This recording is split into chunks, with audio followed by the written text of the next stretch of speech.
사람은 상대와 같은 수준에 있는 것만으로는 허영심을 만족시켜 줄 수 없기 때문에 심리적으로 남보다 뛰어나고 남에게 공포심을 불어넣을 수 있어야 비로소 모든 감정 가운데 가장 바람직한 감정이 생기기 때문입니다. 그것은 동정이 표시됨으로써 사람은 같은 수준 아래로 전락하게 때문입니다. 자, 즉 내가 너를 동정할 수 있다는 것은 내가 너보다 우위에 있다라는 것이고, 내가 1,000원을 빼서 던져줄 수 있다는 것은 내가 너보다 잘 살아를 나타내는 거죠. 예. 여러 권위에 의해 신앙이 양심의 원천이다. 따라서 양심은 인간의 가슴 속에 있는 신의 목소리가 아니라 인간 속에 있는 몇몇 사람의 목소리인 것이다. 이게 무슨 소리냐면요. 양심이라는 것이 어떻게 만들어졌을까요? 마치 내 가슴 속에서 나오는 것처럼 느껴지지만 양심은 사회적 규칙에 의해서 나오는 거죠. 예. 그리고 몇 사람이 너 양심적으로 살아라고 그러면 몇 사람의 눈치 속에서 나오는 거죠. 이야, 완전 새로운 관점이네요. 그래서 뭐라고 하면 내 가슴 속에 있는 진정한 마지막 각성을 끝낸 신의 목소리는 아니잖아요. 그렇죠. 그렇죠. 그게 양심이어야 되는데 우리는 뭐라고 하냐면 지고지순한 사람들이 말하는 것에 따라가는 것이 양심이다라고 말하는 거죠. 그것도 일종의 사회적 시선인가요? 그렇죠. 너 양심 있어라고 말할 때 우리는 여기서 이제 이 양심이라는 것은 사회적 시선에 의해서 맞춰진 양심이죠.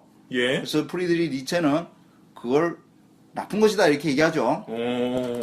자, 결과적으로는 동정은 경멸이고 예. 양심은 강요다라는 거죠. 예.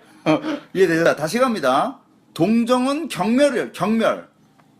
내가 너보다 우위에 있어. 그래서 1,000원을 ARS로 보내주마 이렇게 말하고 있는 거고요. 양심은 강요다 이거죠. 예. 강요되어 있다는 거죠. 야, 윤리책 다시 써야겠어, 이거. 그래서 이런 경멸과 강요로 뭉쳐진 사회가 도덕적 성격의 가면 사회다 이렇게 말을 하죠. 예. 너무나 인간적인 이 책에서. 그러니까 막 다들 가면을 쓰고 있다는 거죠. 마치 동정할 수 있을 것 같고 양심을 표현하는 것 같지만 다들 가면이죠. 근데 그거는 다 느끼는 것 같아요. 그렇죠. 가면인 거 알잖아요. 우리가 태어나서 지금까지 그 안정된 사회 시스템 속에서 살았다기보다는 부정부패가 좀 더 심하구나라고 느끼잖아요. 맞아요. 백 없으면 약간 처지는 것 같고 그런 느낌이 있잖아요. 그렇죠. 이제 이 너무나 인간적인이라는 이 말은 또 한번 신랄하게 까는 게 있습니다. 그 와중에서 경멸과 강요로 똘똘 뭉쳐진 그 사회 속에서 인간들은 서로 무엇을 말하냐면 칭찬을 한다는 거죠. 너 대단하다라는 것은 그런 껍데기 칭찬 속에는 비난보다 더 심한 뻔뻔함이 숨겨져 있다라고 말을 해요. 그렇죠? 야, 너무 냉철하게 까네요. 예. 잘 보세요. 그러면 우리는 이 비정상적인 사회를 살고 있어요. 그러면서 나도 성인이 돼간다는 것은 양심적인 사람이 돼간다는 자신의 목소리에 집중하는 것이 아니라 사회라는 구성 능력 속에서 내 양심을 표현하는 방법을 배워가는 거죠. 그리고 동정이라는 것은 도네이션이라든가 남을 기부를 한다는 것은 결국은 나는 너보다 우위에 있다라는 경멸의 마음이죠. 예. 정상적인 마음은 아니죠. 그런 것들이 팽창하면서 우리는 좀 더 비정상적인 사회로 가고 있다는 것입니다. 그래서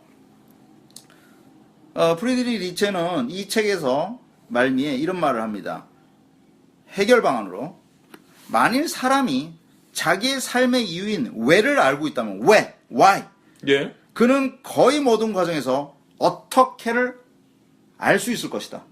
내가 그것을 왜라는 질문에 대해서 답을 할 수 있다면 나는 어떻게 행동해야 될지에 대해서 스스로가 답을 내릴 수 있다는 거예요. 예. 우리는 수많은 강요 속에 살아갑니다. 동정의 강요, 양심의 강요, 칭찬의 강요 토할 것 같죠? 그렇죠. 사실은 왜 모든 강연을 들어가면 웃으라고 말하나요? 그 웃음 뒤에 감추어진 그것은 무엇이죠?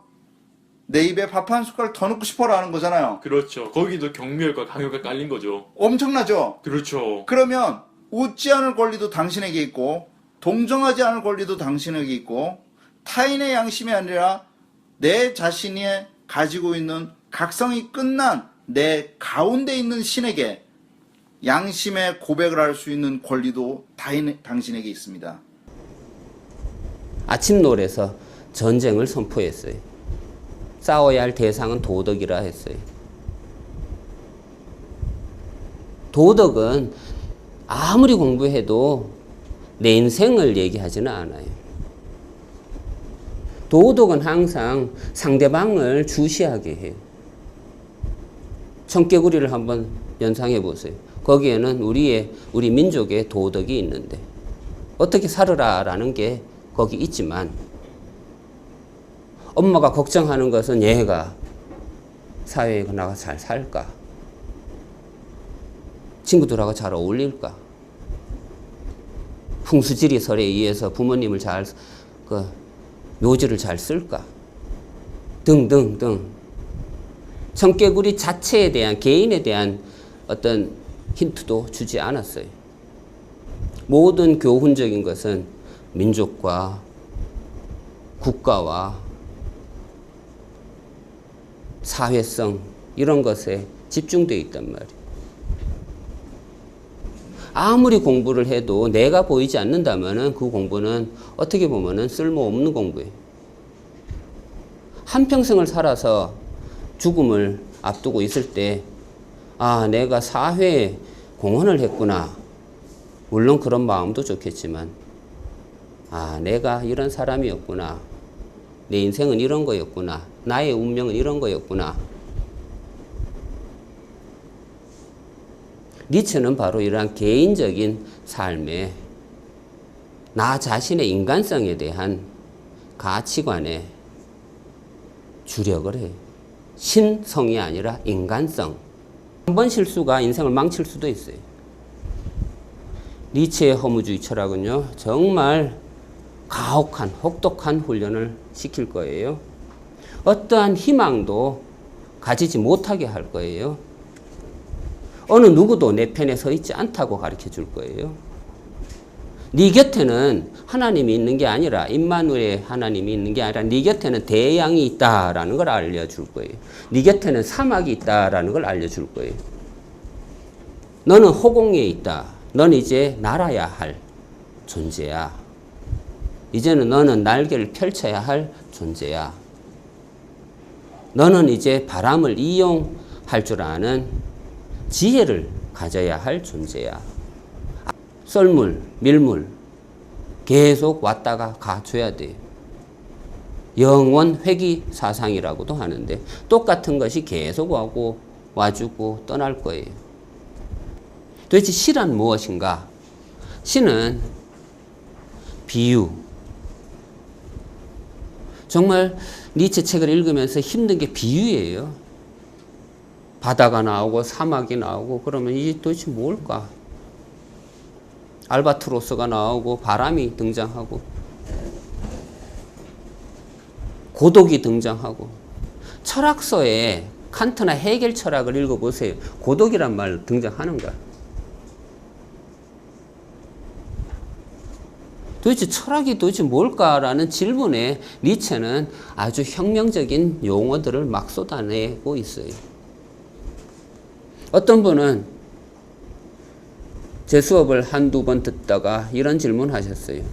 니체 철학은 철학이 아니다 하시고. 그분의 편견은 뭐였냐 하면 지금까지 우리가 알고 있는 철학적인 용어들이었어요. 근데 생철학은 이러한 관념적인 개념들을 사용하지 않아요. 국가니, 자유니, 정의니 이런 것이 중요하지 않아요. 생철학에서는. 생철학에서 중요한 건 나 자신이고 나의 삶이고 내가 어떻게 살아야 하는가에 대한 질문에 대한 정답이 요구되어야 하는 거예요. 니체는 그러한 질문에 대답하고자 하는 것이고,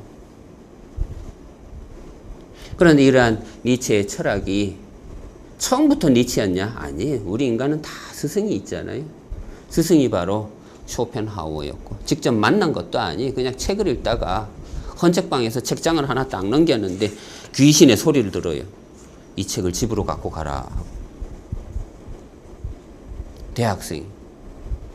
니체 철학은 이렇게 정말로 환청을 들으면서 철학이 시작돼요. 극장 무대에 올라서면은 극장에서 움직이고 있던 배우들이 하는 소리가 들리고, 인간적인 너무나 인간적인에서는 방랑자가 그림자와 대화를 하고 방랑자와 그림자의 대화라는 제목으로 한번 글을 한번 써보세요. 어떤 대화가 이루어지고 있는지. 대화를 만들어내려면 인물을 만들어내야 돼요.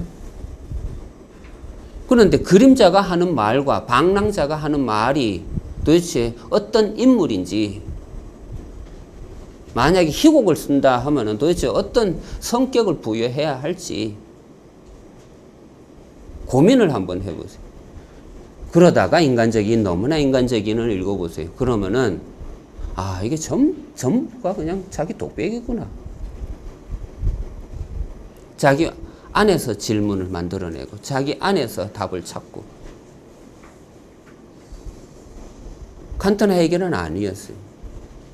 진리는 나와 상관없이 내 밖에 있다고 생각했어요. 순수 이성이니 절대 정신이니 공부하면 나는 어떻게 살아야 할까요? 라는 질문에 대답하지 않아요. 자, 오늘은 시 뭐 이런 걸 읽게 될 거고, 이가